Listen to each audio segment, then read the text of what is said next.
This evening, we're privileged to have with us Patti Morgan, who's been involved quite a bit here at Walton High School.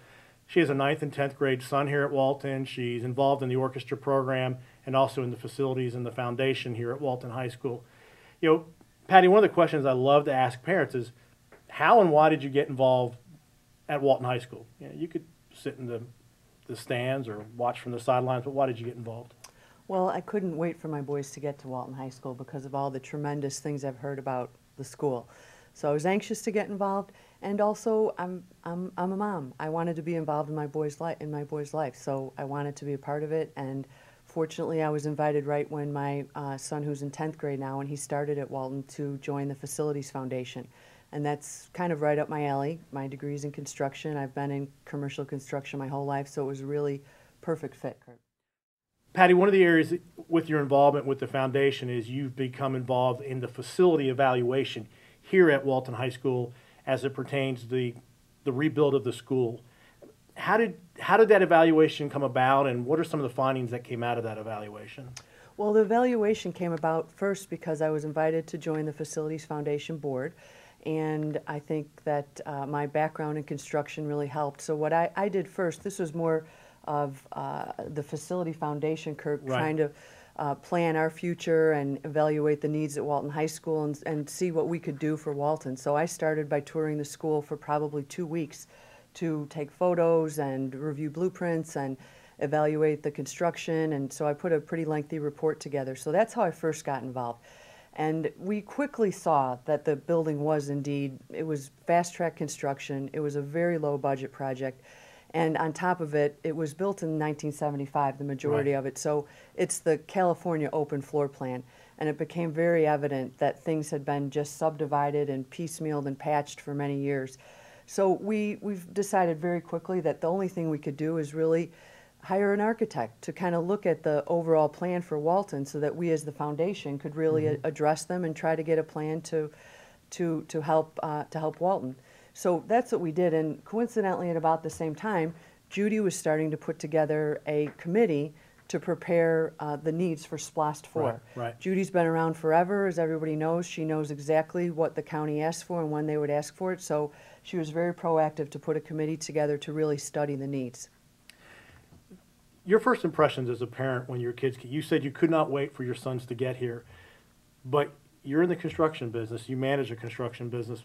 What were your impressions as a parent?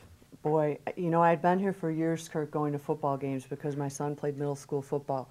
But the first time, I had come to Walton probably for a registration meeting when my son was in 8th grade, but the first time that I really walked back behind the scenes into the classrooms and through the building and got lost 5 times, I was frankly appalled. It was really shocking. It was shocking to see what the kids go through every day, to find their way around, the size of the classrooms, the odd shapes of the classrooms. It was shocking. Yeah, yeah.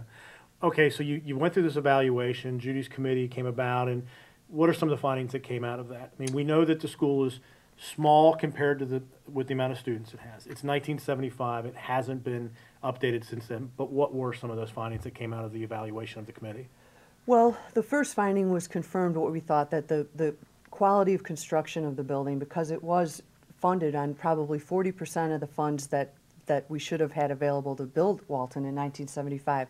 So the quality of construction, and if you walk through the halls and see some of the demountable partitions and you know, failing concrete, and so the quality was very poor. We knew that from the beginning, and that causes a lot of maintenance problems, and I'm sure costs the county a tremendous amount of money. So then we realized also that open floor plan, what that had done to the classrooms, because they had just subdivided and divided these larger areas into very odd shapes that is almost impossible for some teachers to teach.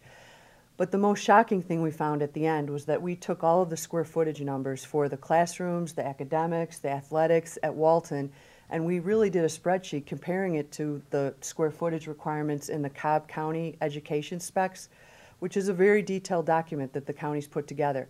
And when we compared almost room for room and activity to activity, we found that Walton was about 48,000 square feet under what the county itself recognizes as the size.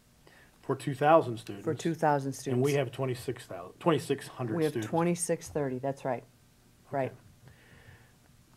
As you look at this process, and the vote is a little less than a month away, people in other parts of the county will say, well, that's all well and good. How does this impact me, though, to vote for a new SPLOST extension for schools that might not be in my community, whether you be in, wherever you are in the county? But why do you vote for a SPLOST, even though it might not be the school in your neighborhood? Right, right.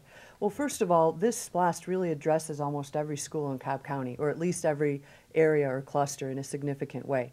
The other thing that I think is important is that when the county put the list together of what they're calling a needs-based list for this SPLOST, they came up with $2 billion worth of capital improvements or additions or rebuilds that had to happen. And as everybody knows, the number right now is about $718 million. So that list was significantly cut. So we are really down to the urgent needs of Cobb County for schools. So, of course, I'm a Walton parent. It would be fantastic for Walton. But there are other schools in Cobb County that have the same dire needs that we do. Osborne High School, East Cobb Middle School are also scheduled to be rebuilt. Right, and right. there's other very significant modifications or additions to schools that are in need. There's also a significant amount of money in there for security upgrades. The plan is to convert all the middle and high schools to HD security cameras, which will help tremendously, and also a significant amount in there for technology. So it truly reaches almost every area of Cobb County. Is there a message that you want to leave for anybody that has an opportunity to view this video or to listen to the video? Well, as I've heard said before, I think it's important that no matter where you stand, that you educate yourself. There is a tremendous amount of information available online from Cobb County as to what is exactly included. The process is very transparent. So there's a multi-hundred-page document online where you can educate yourself on exactly how the money is supposed to be spent. And once that is voted, if it is voted in on March 19th, it will become law. So the county is held to some very strict standards. Right. So I just encourage everybody to get educated and to really make an educated decision and do what's right for our kids. Right. Exercise your right to vote. As an American, it is your most important right as an American citizen. Absolutely. All right. Well, Patti, it's been a pleasure. Thank you for helping us and informing and educating some of the Walton community as well as other members of the Cobb County community. This has been Raider Vision. It's been a little bit of a different night for Raider Vision, but it's been just as fun, and I think the Raiders came out on top again. Thanks.